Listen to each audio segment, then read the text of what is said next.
Welcome back to the Plays with Cars YouTube channel and another episode of Miniatures Monday. This is a 1959 Buick model. I'm super excited for this. I got it on eBay in a lot, a cool lot actually. It came with this 1960 Fury that I need to strip the paint and make all nice and sell. This really awesome 1962 Thunderbird like customizing kit box, which has some contents in it, which I can also sell. And yet another Javelin AMX model, finally with the T-roof, which I will totally do in another video. But this video is about this car, and this is super special to me. So my neighbor Chuck, not a long time ago, but quite a while ago, 13 years ago, when I bought my first house, he had a 1959 Buick, and I helped him restore it, and I really have wanted to do a model of one ever since, but the only thing they made was a promo, which is like this. It's like what you would get at dealerships as a kid. You know, Dad would buy a car, and the kid would get a promo thing to go home and play with of Dad's car. And they had like this super simple one-piece chassis, usually screwed on. Sometimes they had friction motors. But they also released this with a customizing kit, kind of like as a model. And it came with like these fender skirts that weren't too bad, and like dual antennas, and this really hideous add-on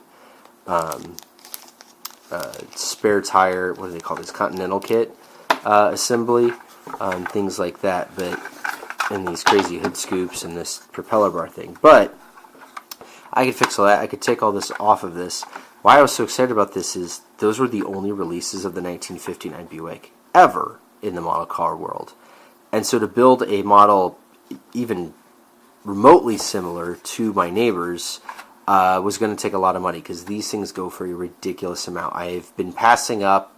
There's a model dealer that goes to some of the shows I go to, and he's got one of these that's actually in worse shape than this that he's wanted like 80 or 100 bucks for forever. And I just couldn't bring myself to spend that kind of money on a glue bomb that I was going to strip and restore and turn into a model of my neighbor's car. And I didn't want to buy a new one because they go for like 200 bucks for ones that are not built yet and things like that.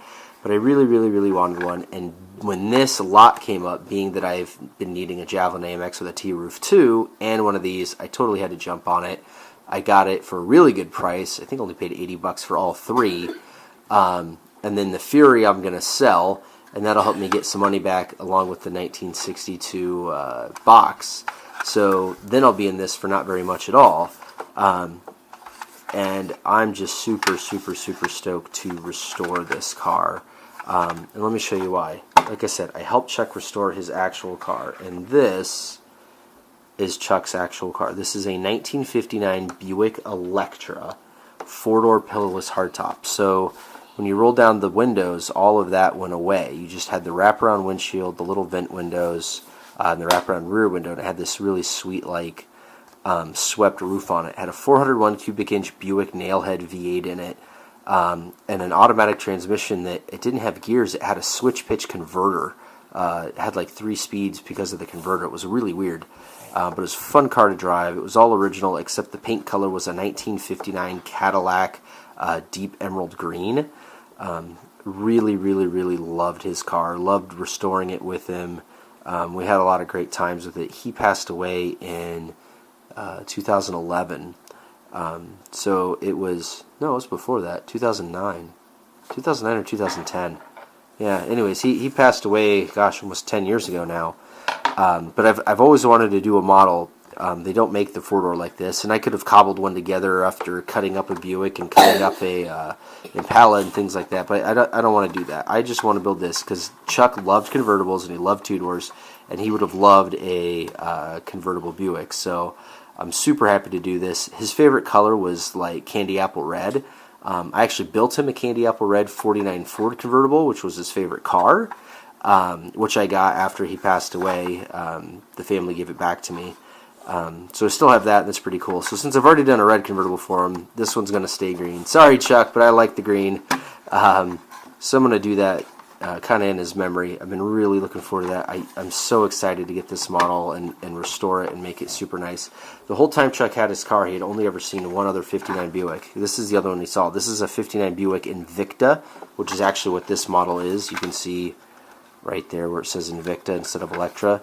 Other than like the roof differences, and you could get the Invicta with the cool roof, and I'm not sure about getting the regular roof in the Electra, but anyways, they didn't have many trim differences. The Electra had like more trim down here and around the wheel wells and stuff than the Invicta did. But that was the only other 59 Buick you ever saw. In fact, there's the fin of his car in that photo. Until after the restoration, he brought his car in 2009 to the 50th anniversary of the first Air Force One. This was a Boeing, I think it's like a 707, isn't it? That's at Boeing Field up in Everett, and the 1959 Buick Club got together and had a meetup there, and there's Chuck's, with all of these Buicks lined up in front of this 1959 plane, and Chuck got to go up there with this car after we restored it, and that was just a super cool thing for him to get to do with the car, and then he got to see all these other 59 Buicks. So, for those of you who don't know, the Buick emblem is a tri-shield. It's 3 shields kind of arranged like this, and like red, white, and blue. And they actually are from 1959. That was the first year they used that emblem. And it represented the 3 cars. The LeSabre was the base model. It had like hardly any chrome. Then the Invicta was the mid-range. The Electra was the top of the line. And then they had, on the Electra, there was like a 225 trim. It was called the Electra 225. I think it was the wheelbase. I'm not sure if it was actually longer or anything like that, but it had a little bit more ornamentation to it.